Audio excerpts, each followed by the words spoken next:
Have you ever come home after a long week, dreaming about nothing but food, pajamas, and finally relaxing, only to find someone else decided your driveway was their personal parking spot? Yeah, that's where this story begins. Because some people don't just bend the rules, they shatter them with the confidence of someone who's never faced a real consequence in their life. And when one of those "it's not my problem" people blocked my driveway on a holiday weekend, I didn't yell, I didn't argue, I didn't even get petty. I simply let her choose her fate, and then made sure she lived with it. This is what happens when entitlement meets the wrong driveway, on the wrong weekend, with the wrong homeowner. Let's get into it. An entitled college girl blocked my driveway and told me it wasn't her problem. So I made it the only problem she had for the next 4 days. The cops literally stood there watching as I held a university student hostage in my own driveway and told her it was completely her fault. My driveway is a narrow concrete trench between 2 old brick walls. Once someone pulls in and I park behind them, they're not going anywhere until I decide they can. After 3 years of random students treating it like free campus parking, I finally snapped. Her name, according to the keychain she kept twirling, was Kayla, and she gave me the moment I didn't know I'd been waiting for. I came home Friday afternoon, half dead from work, and found her little white Audi angled right up against my garage door. She didn't park in my driveway. She claimed it, like planting a flag on conquered land. The bright red "no parking" sign might as well have been written in ancient hieroglyphics.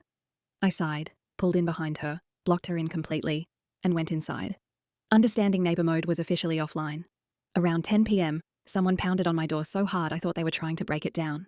I opened it to find Kayla, crop top, oversized jeans, glittery phone case, looking at me like I was inconveniencing her. No apology, no explanation, just an instant attitude. "Move your car. I need to leave." I pointed to the driveway. "You're parked on my property." She actually rolled her eyes and snapped her fingers at me, like I was her butler. I told her, very calmly, that I was done for the night and would move my car in the morning. Her face twisted like she'd smelled something rotten, and then she barked the 4 words that doomed her entire weekend. Not my problem. And that was click. 3 years of swallowing irritation evaporated. She stormed off, yelling into her phone. Through my window, I watched her pace back and forth until red and blue lights reflected off my walls. Perfect. I grabbed a cold drink, stepped outside, and took a long, slow sip as the officer approached. He looked at the car jammed against my garage, then at the narrow walls, then at Kayla screeching about being trapped. I explained, "Private driveway." She trespassed. I was now drinking, so I couldn't legally move my car. The officer nodded, turned to her and said, "You parked on private property.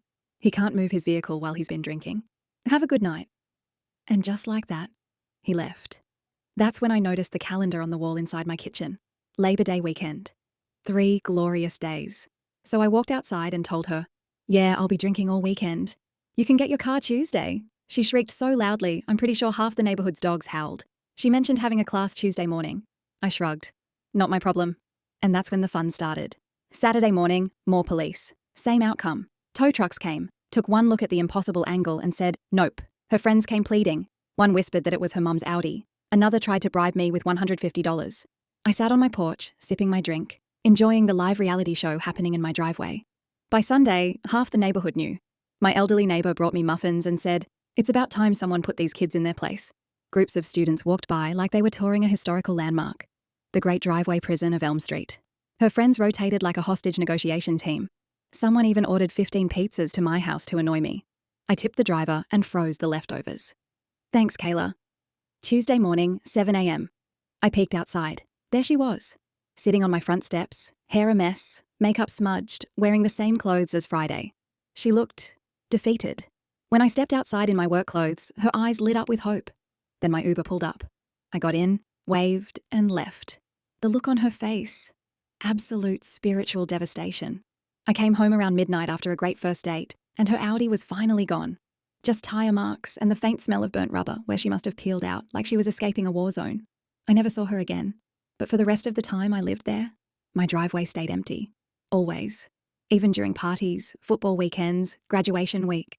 Students treated it like it was surrounded by lasers. If this story made you smile, or made you shake your head, tap that like button and subscribe for more stories just like this.